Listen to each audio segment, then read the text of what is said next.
Harper Audio presents The Fate of the Tearling by Erika Johansen. Performed by Polly Lee.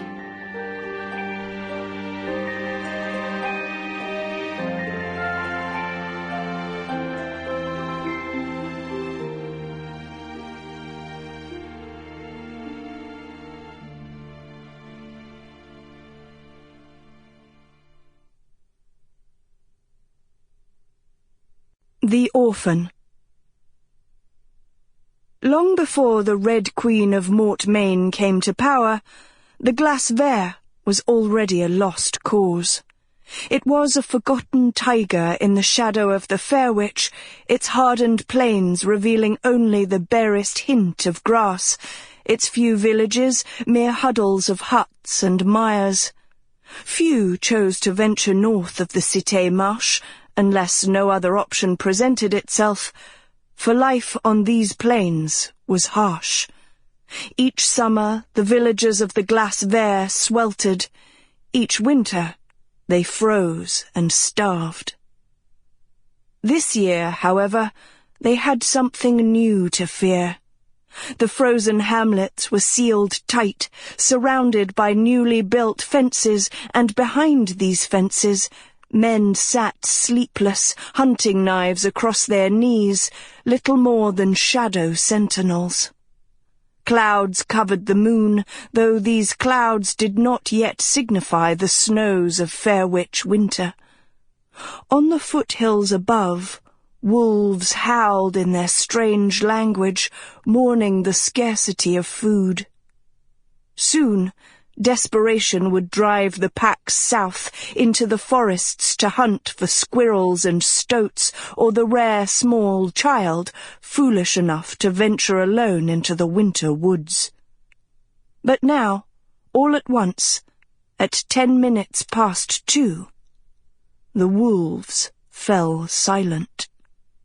The only sound heard over the Glace Vert was the lonely moan of the wind. In the shadow of the foothills, something moved, the black figure of a man climbing the steep slope. He was sure of foot, but he moved carefully, as though anticipating hazards. Except for his quick, light breathing, he was invisible, nothing more than a shade among the rocks.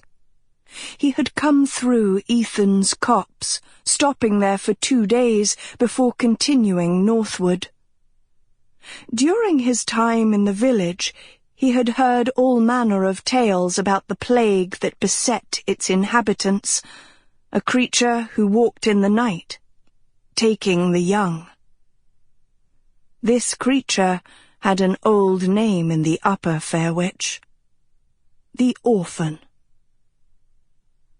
The Glace Vert had never had to worry about such things before, but now the disappearances were spreading south. After 2 days, the man had heard enough. Villagers might call it the Orphan, but the man knew the creature's real name. And though the man ran like a gazelle, he could not escape his own sense of responsibility. He's free, the fetch thought bleakly, wending his way through the thorns on the slope. I didn't end him when I had the chance, and now he's free. The idea tormented him.